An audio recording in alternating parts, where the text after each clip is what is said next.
The mighty Ravana. He fought the gods. He ruled the golden kingdom of Lanka. He stood against Lord Rama. History remembers him as a demon king. But his story is far more complicated than good versus evil.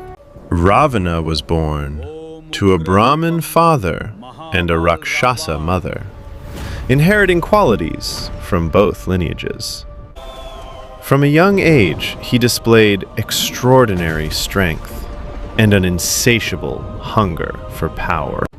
After 1,000 years of penance, Ravana obtained extraordinary powers from Lord Brahma.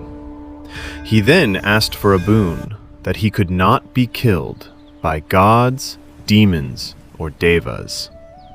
Believing humans to be insignificant, he left them out of his request.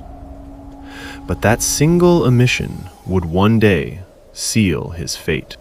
In the form of Lord Rama. After obtaining his boon, Ravana challenged Lord Yama, the god of death, to test his newfound power. For 7 days and 7 nights, the two fought relentlessly.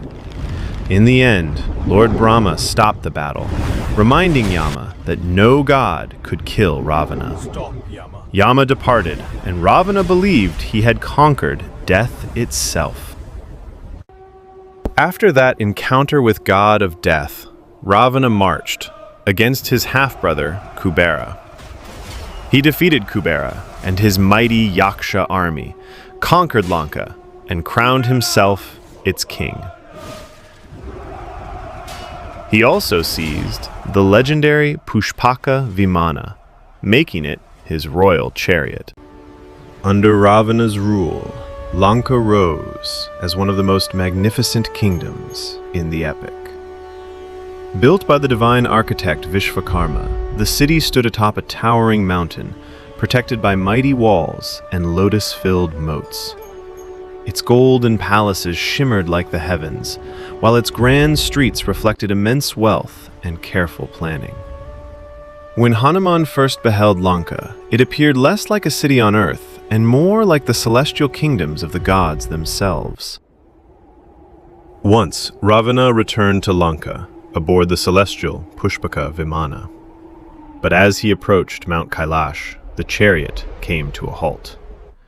There, Nandi, the sacred attendant of Lord Shiva, warned him that Kailash was Shiva's divine abode and must not be disturbed. In his arrogance, Ravana placed his mighty arms beneath Mount Kailash and began to lift it, causing the sacred mountain to tremble. Lord Shiva gently placed his toe upon Mount Kailash. In an instant, Ravana was crushed beneath the mountain, trembling in agony. His arrogance was broken. With deep devotion, he began to sing the Shiva Tandava Stotram in praise of the very god he had dared to challenge. Ravana also played the Rudra Veena as an expression of his devotion to Lord Shiva. Despite his immense knowledge, devotion, and power, Ravana was consumed by an uncontrolled obsession with women, a dangerous mix of lust, entitlement, and the desire for dominance. One day, he encountered Ramba, a celestial Apsara, on her way to meet her husband, Nalakuvara. Although she pleaded with Ravana, reminding him that she was like a daughter-in-law to him, he ignored her and assaulted her. When Nalakuvara learned of the crime, he cursed Ravana. If he ever forced himself upon another unwilling woman, his head would shatter into pieces. That curse would later prevent Ravana from physically violating Sita after her abduction. Even after repeated warnings, Ravana failed to control his impulses and desires.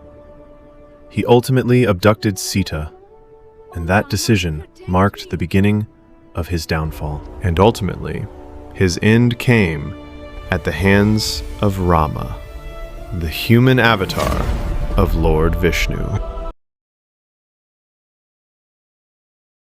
When we look carefully, through a philosophical and psychological lens, Ravana was a victim of his own passions. Despite possessing immense knowledge and wisdom, his uncontrolled desires ultimately drove him toward his own destruction. Passions, in the form of lust, the desire for control, aggression, and anger, can sometimes turn us into victims of our own nature, even making us become the very evil we once opposed. But rather than simply suppressing these passions, we must learn to understand them, spiritualize them, and cultivate them toward a higher purpose. For the goal is not to destroy what lives within us, but to transform it. Thank you for watching. Subscribe to our channel